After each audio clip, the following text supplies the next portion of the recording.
today, Coinbase shares soar after it was revealed that the crypto company will be joining the S&P 500 next week.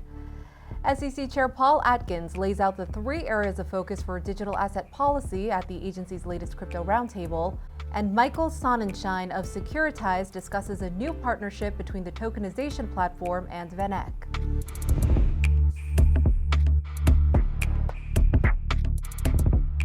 Welcome to CNBC's Crypto World. I'm Talia Kaplan. Crypto prices in the green after it was revealed inflation was slightly lower than expected last month as President Trump's tariffs just started hitting the slowing U.S. economy. As of noon Eastern, Bitcoin rose more than 1% to $103,700. Ether climbed more than 3%, trading above $2,500, and Solana's SOL token inched higher by about 1%. The moves higher come after the Consumer Price Index, which measures the costs for a broad range of goods and services, rose a seasonally adjusted 0.2% for April. That puts the 12-month inflation rate at 2.3%, its lowest since February 2021.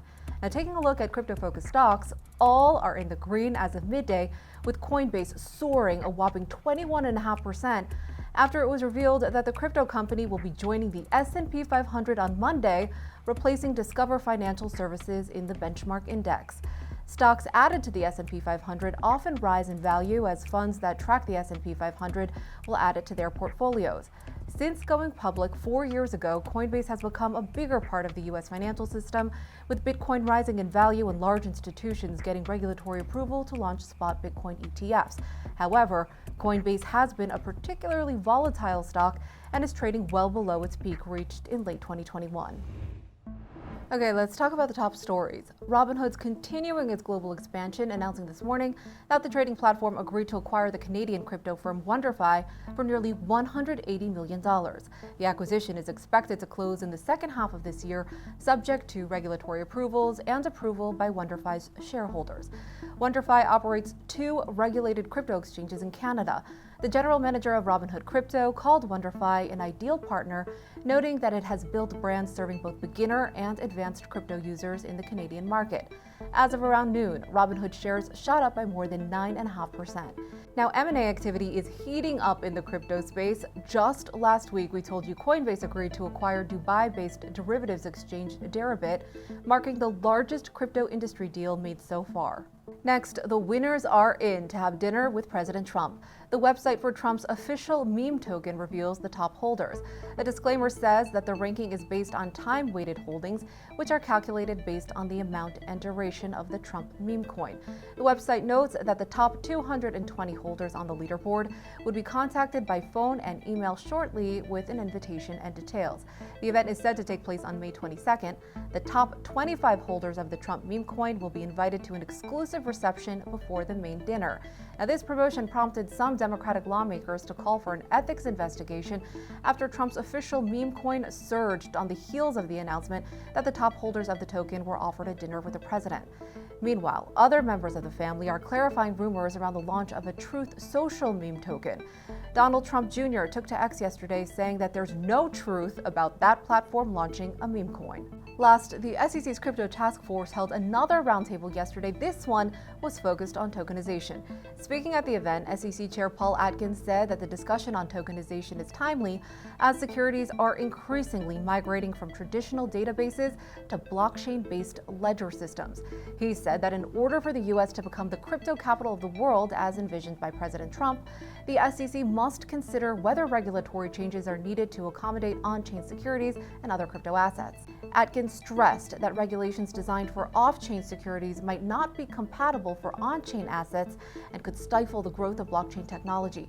Atkins also said yesterday that a big priority for him as chair of the SEC will be to develop a rational regulatory framework for crypto markets, and stressed that policymaking will no longer result from enforcement actions and instead will utilize its existing rulemaking to set fit-for-purpose standards for market participants.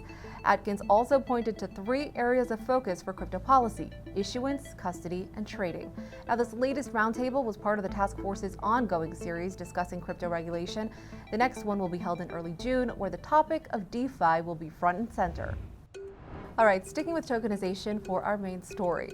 Today, asset manager VanEck launched its first tokenized fund on Securitize. The VanEck Treasury Fund is designed to provide investors with real-time access to U.S. Treasury-backed assets. Crypto World's Tanea McKeel spoke with Michael Sonnenshein, who's now the chief operating officer of the tokenization platform Securitize, about the new partnership.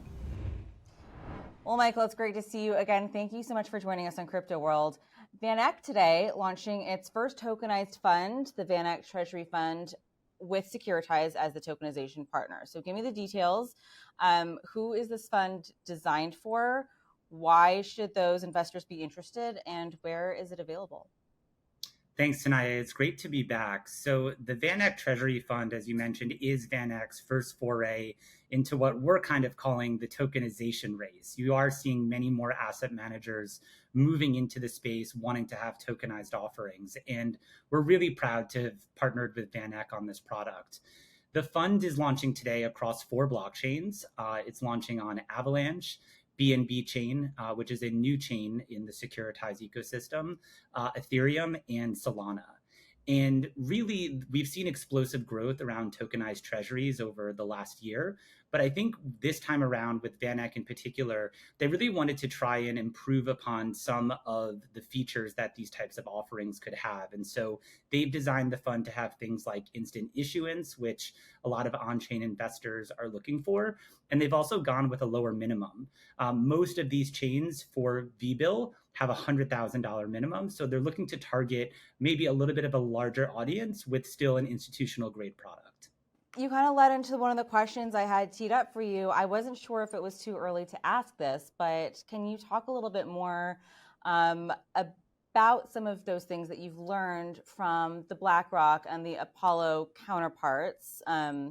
They, have launched similar funds, and Securitize was also the partner on those. So what, with VanEck, did you learn from those projects that you were able to apply to VBill? Yeah, and I think this isn't even just specific to VanEck. I think it really goes across the entire tokenized security space. We're seeing more and more investors coming to these products and for different use cases and different utility.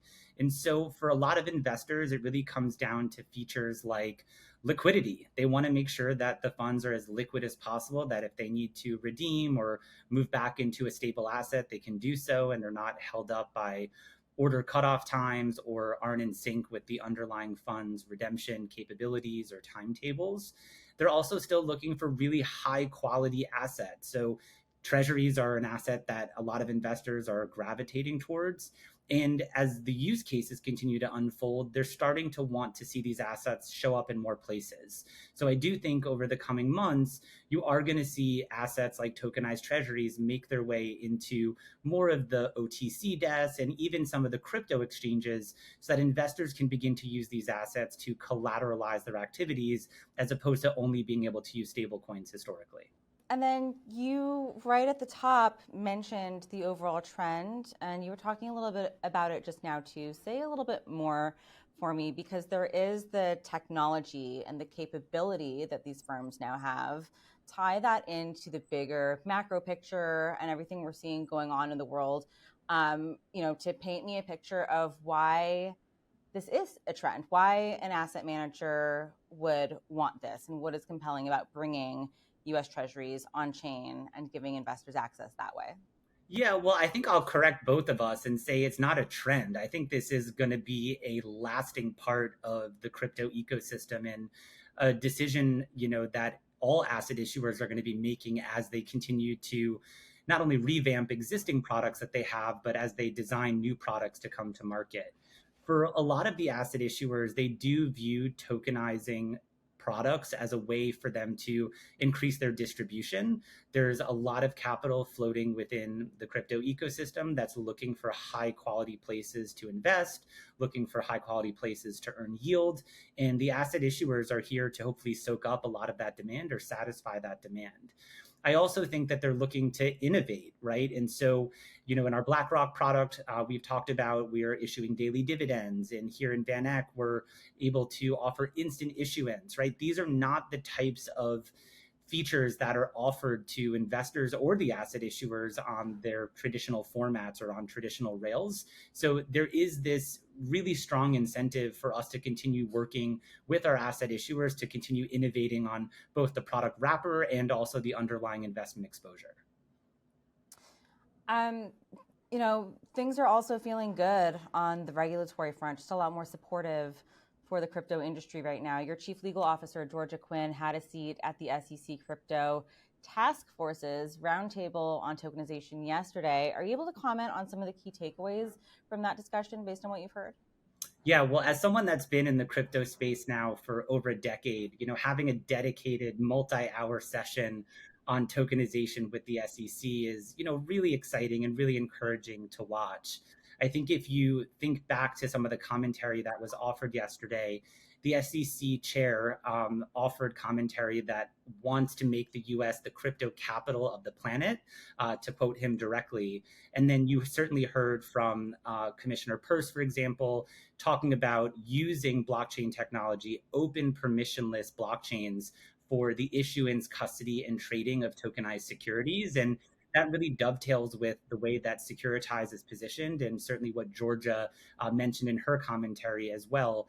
And we believe that we are on the precipice of unlocking the full potential of tokenization if we can get some further regulatory clarity and some additional guidance out of our regulator, which obviously they seem very open to providing to the industry.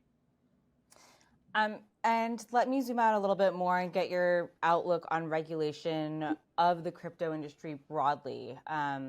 You just said it, you've been in this space for a long time and spent a lot of time in DC. We came into this year with the first pro-crypto White House and Congress.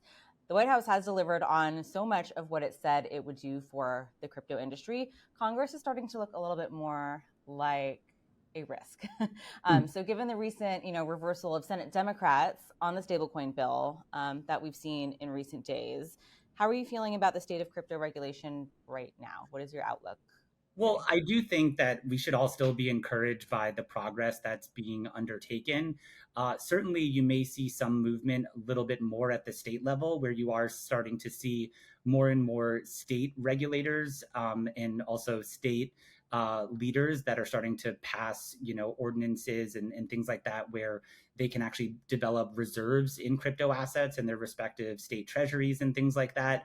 Ultimately, I do think that does bubble up to the surface of our congressional leaders, and legislation will be passed. But, this is an issue that I do think, as opposed to a lot of issues that flow through Washington that divide parties, I think here there is actually bipartisan support to see if, sound frameworks around crypto. And so I think myself and everyone else in the crypto industry does remain optimistic that we will get some legislation passed. Okay, that's all for today, but our coverage of one of the biggest crypto conferences in the world, Consensus 2025, begins tomorrow. This year, that conference is taking place in Toronto, Canada. Keep it here for conversations throughout the week with top executives from PayPal, Coinbase, and Bitfarms, just to name a few. We look forward to seeing you tomorrow.